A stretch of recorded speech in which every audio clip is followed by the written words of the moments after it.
Why do some people make friends easily? People just like them. You like them, but you're not exactly sure why.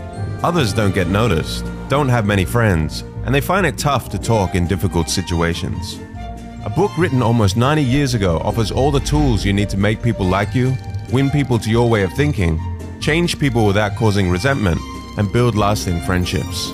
Not endless pages of theory, but actionable strategies you can start using now in your next conversation. This is a summary of Dale Carnegie's amazing book, How to Win Friends and Influence People.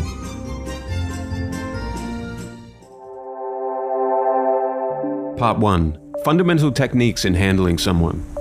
Principle 1. If you want to gather honey, don't kick over the beehive. Any fool can criticize, condemn, and complain, and most fools do. Dale Carnegie. You're nothing but a liar. I can't believe you could do such a thing. You should be ashamed of yourself. You never think before you speak. You're so lazy. She's always on her phone, even during meetings. He never listens to anyone else's ideas. We all want to feel wanted and important. Criticizing someone is easy to do, but it is futile because it always puts people on the defensive, affects their self-esteem, and can even cause resentment. When the temptation to criticize someone arises, take a step back. You may ask yourself, what could be the reasons behind this person's actions or perspective that I might not be aware of?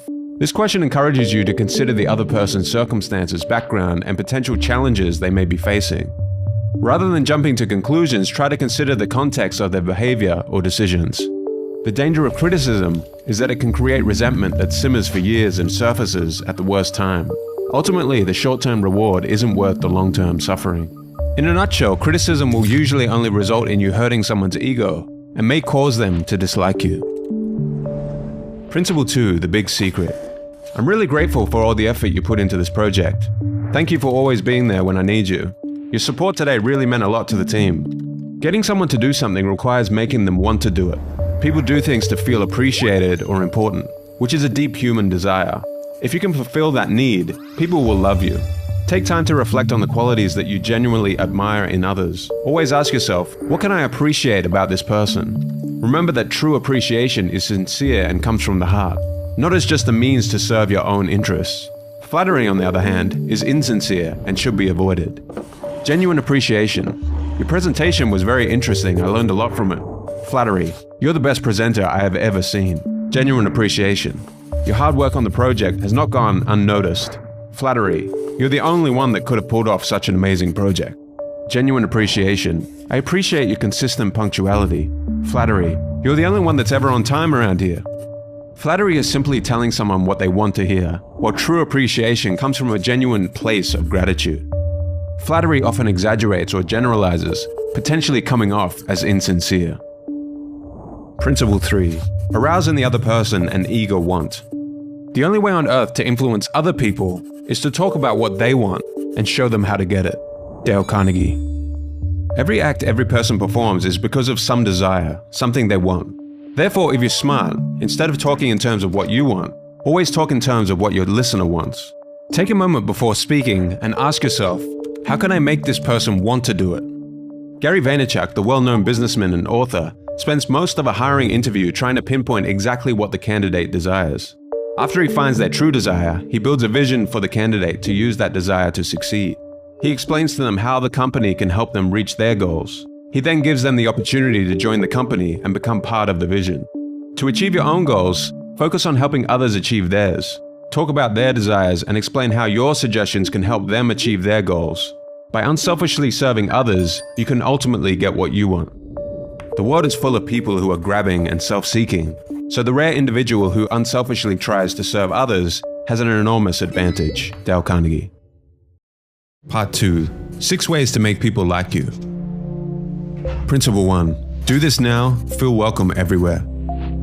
You can make more friends in 2 months by becoming genuinely interested in other people than you can in 2 years by trying to get other people interested in you. Dale Carnegie.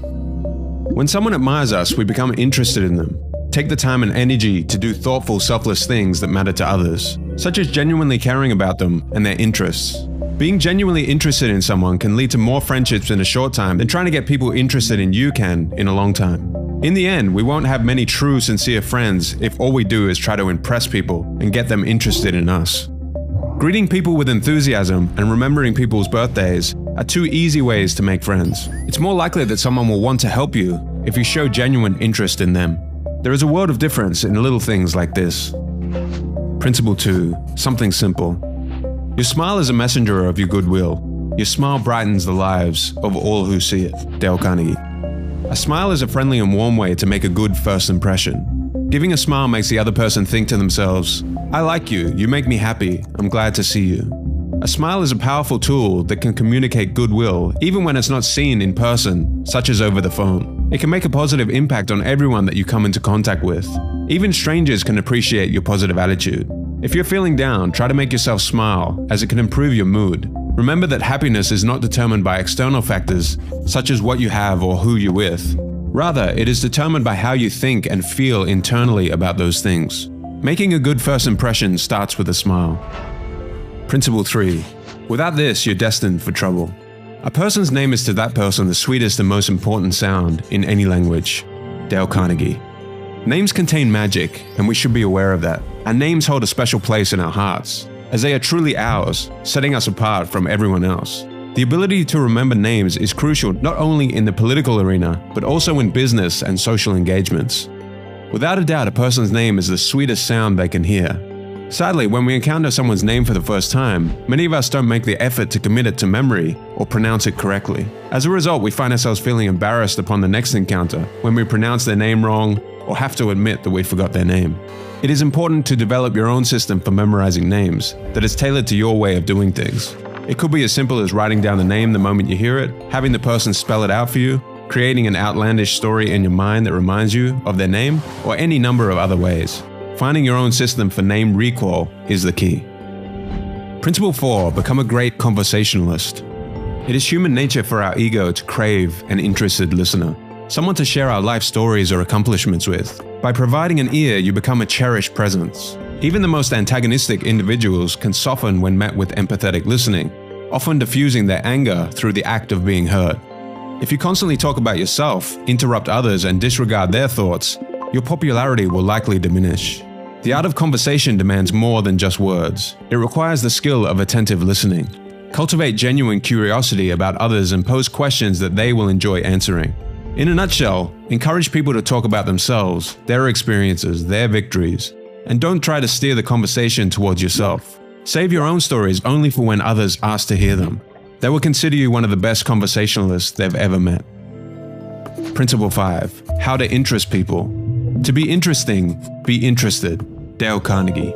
Theodore Roosevelt was famous for his ability to talk about topics that interested his guests. In the evening prior to social events, Roosevelt spent hours reading about topics he knew would be of interest to his guests. First, find out what the other party is interested in, and then talk about that. If you're not asked about your own interests, don't mention them. Time and effort should be devoted to prior research on topics of interest. Communicating with people about their values allows you to gain a closer connection and deeper understanding of them. In a nutshell, talk about the things of most importance to them, not to you. Principle 6. Make people like you instantly. There is one all-important law of human conduct. Always make the other person feel important. Dale Carnegie. One of the most fulfilling experiences is to help others without expecting anything in return. When we make others feel valued, they eagerly anticipate our interaction. Sincere appreciation has a remarkable impact. Small acts of kindness and polite phrases like, "I'm sorry to trouble you," or "Would you mind?" go a long way and leave a lasting positive impression. To make people like you, never look down on others. Even if you are the CEO of a Fortune 500 company, recognize that the taxi driver or the waitress have strengths that surpass your own in some way. Try to make everyone feel important. Acknowledge and celebrate this uniqueness in others. Such genuine recognition fosters a positive response. Talk to people about themselves, and they will listen for hours. Disraeli.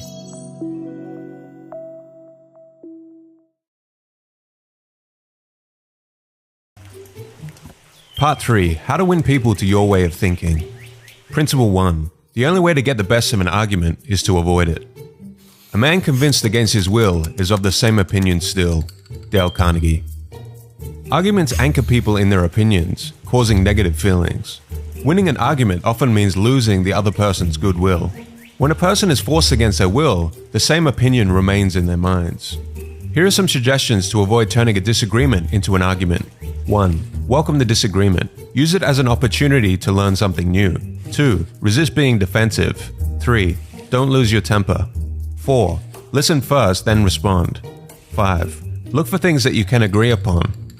Emotions in the moment can create unwanted outcomes. For that reason, putting a barrier of time between the disagreement and discussing the problem is always preferable. Organize to have a discussion at a later time or the next day. In preparation, ask yourself the following questions. Is it possible that my opponent is right? Does their position have any truth to it? Will I react in a way that solves a problem, or will I just be relieving my frustration? Will this discussion push them away or draw them closer to me? And lastly, is it worth it to me if I quote-unquote win this argument, or is it just my ego interfering? Principle 2. Never say you're wrong. You cannot teach a man anything, you can only help him to find it within himself. Galileo. If you want a way to strike a direct blow at someone's intelligence or ego, highlight their mistakes and tell them directly they are wrong. You should always avoid directly telling someone they are wrong. Instead, use phrases like, I could be mistaken here, it happens often. Let's review the facts. Here you've taken the spotlight off them and onto the facts. People will be more open-minded to discussion rather than trying to defend their ego. Be mindful that your gestures or the intonation of your voice can equally convey a message of you're wrong, just as words can. When we are dealing with people, let us remember we are not dealing with creatures of logic. We are dealing with creatures of emotion, creatures bristling with prejudices and motivated by pride and vanity. Dale Carnegie. Most people are influenced by their biases rather than logic. They are often resistant to changing their beliefs. Discrediting someone's opinions can strip them of their self-worth and make you an unwelcome presence in their life. Principle 3. If you're wrong, admit it quickly. Admitting one's mistakes quickly and clearly not only prevents potential conflict, but also earns respect from others. If you expect negative feedback, it's better to take the initiative and admit your mistakes honestly rather than have someone else do it. Most people will be quick to reassure you that it's not a major problem at all. Think of admitting your mistakes like a safety valve in a pressure cooker.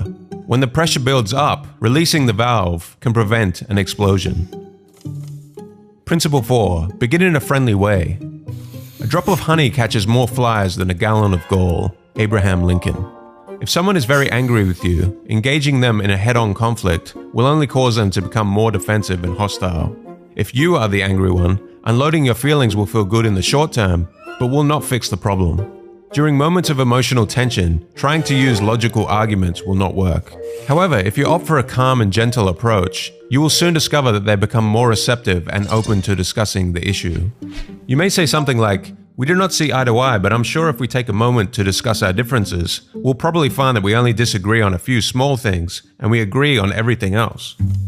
Principle 5. Get the person saying yes, yes, immediately. It doesn't pay to argue. It is much more profitable and much more interesting to look at things from the other person's viewpoint and try to get that person saying yes, yes. Dale Carnegie. Using the power of yes in conversations can create a sense of openness and acceptance in your counterpart, resulting in a positive neuromuscular response. This is in stark contrast to the defensive stance invoked by saying no. If someone begins with no, their whole body and mind is set to rejection and defensive mode. Therefore, the goal should be to avoid beginning any discussion with your differences. This can be achieved by employing the Socratic method, a technique that starts the dialogue from common ground and gradually moves to unfamiliar territory. It starts with asking a series of simple, agreeable questions to establish a yes momentum. Can we agree that X? Yes. Is it fair to say Y? Yes. Getting a yes momentum increases your chances of open communication once the discussion reaches topics of conflict. Principle 6. Let the other person do a great deal of the talking. I discovered quite by accident how richly it sometimes pays to let the other person do the talking. Dale Carnegie. When someone complains or brings a problem to you, let them do all the talking. With an open mind, listen patiently to what they have to say and encourage them to express themselves fully. They will often talk themselves into a solution. Most successful people enjoy talking about their early struggles. Let them share their stories with you, be an interested audience, and they'll grow to like you. Friends prefer discussing their achievements. When friends outperform us, they feel important. When we outperform them, they feel inferior or envious. Speak less about yourself, listen more to your associates, and they'll appreciate your presence. Principle 7. Let the other person feel that the idea is theirs. No one likes to feel that he or she is being sold something or told to do a thing. We much prefer to feel that we are buying of our own accord or acting on our own ideas. Dale Carnegie. When we discover ideas for ourselves, we tend to have a higher level of trust in them. Instead of offering up a brilliant solution, suggest an idea and let the other person decide for themselves. Whenever possible, let the other person take credit for the idea, as this will lead to better results. Principle 8. Try to see things from the other person's point of view. If there is any one secret of success, it lies in the ability to get the other person's point of view and see things from that person's angle as well as your own. Dale Carnegie. The ability to put yourself in the other person's shoes is essential for dealing with them successfully. Take a moment to consider the other person's perspective when you next ask them to do something. If you can present your idea in those terms, rather than from your viewpoint, your chances of success are much higher. Here are some examples. Father and son. Son, I know you've had a long day at college and just want to relax, but if you could help me do the dishes and take out the trash, that will give us both more time to watch that movie you wanted to check out, and I would greatly appreciate it. A teacher and student. Hey Stacy, I understand how intimidating it can be to speak up and answer questions in front of the whole class. I was the same when I was your age. But how about in the next class we start small? Let's try to answer just one question per class. Sound fair? Principle 9. Give people sympathy. It is everyone's most basic desire to feel understood and accepted. Most people are a product of their environment with flaws that are out of their control. The following is a great phrase for reducing ill feelings and making people feel comfortable. I don't blame you one iota for feeling the way you do. If I were in your shoes, I would no doubt feel exactly the same way. People crave sympathy. They will love you for it if you give it to them. Principle 10. Appeal to nobler motives. When seeking to influence or persuade others, appealing to their nobler motives and treating them with respect can yield positive results. Knowing that individuals have a high regard for themselves and like to be seen as respectable, fair, and unselfish, you can frame your arguments in a way that aligns with their values and ideals. Here is a bad example. Jane, can you handle 5 more client calls each week? Here is a good example. I think it would be fair if we rotated who handles the client calls. This way everyone gets an equal share of the workload and no one feels overwhelmed. What do you think? Principle 11. Dramatize your ideas. Merely stating a truth isn't enough. The truth has to be made vivid, interesting, and dramatic. You have to use showmanship. Dale Carnegie. Make your ideas memorable by dramatizing them creatively. For instance, when persuading a friend to join a hiking trip, show them stunning photos or videos from previous hikes to ignite their interest. When discussing a new project with a team member, use visual aids like diagrams or prototypes to help them better understand the vision and become more enthusiastic. Remember, engaging the senses and emotions of others through visuals and storytelling can make your message more captivating and relatable. Principle 12. Throw down a challenge. Money and other external factors may not be as motivating as the work itself. Ultimately, the desire to excel and the challenge of competition drive successful individuals. When faced with unproductive workers, Charles Schwab used a unique strategy to improve their performance. He asked the factory manager how many products his shift had produced, and upon hearing 6, Schwab chalked a large 6 on the floor. The night shift, seeing this number, aimed to surpass it and changed it to a 7. This led to a competition between the shifts, resulting in increased productivity.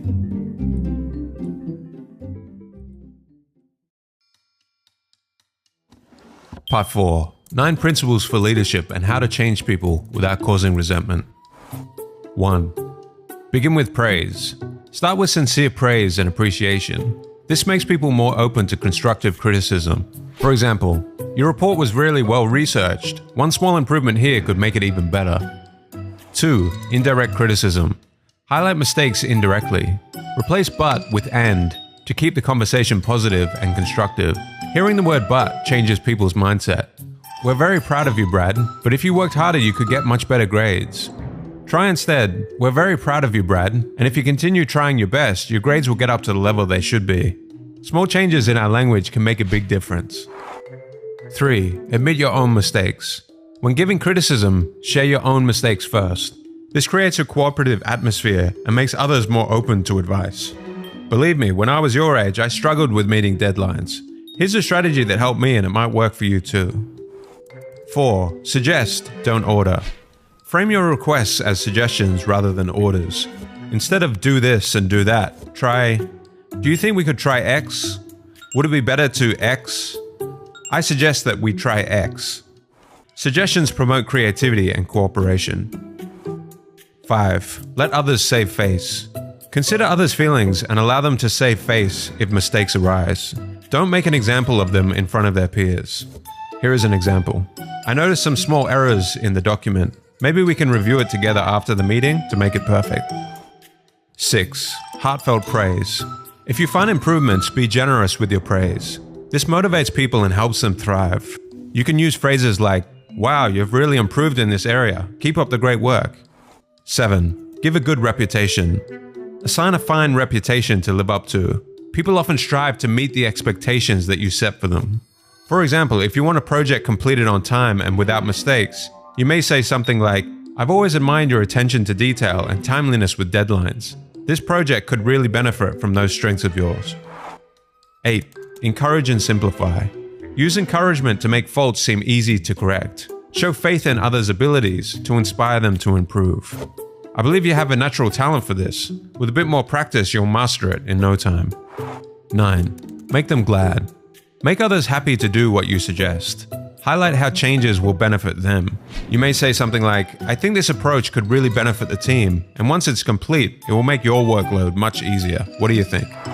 By integrating these 9 principles, you can lead effectively, create a positive and productive environment, and change people's opinions without causing resentment.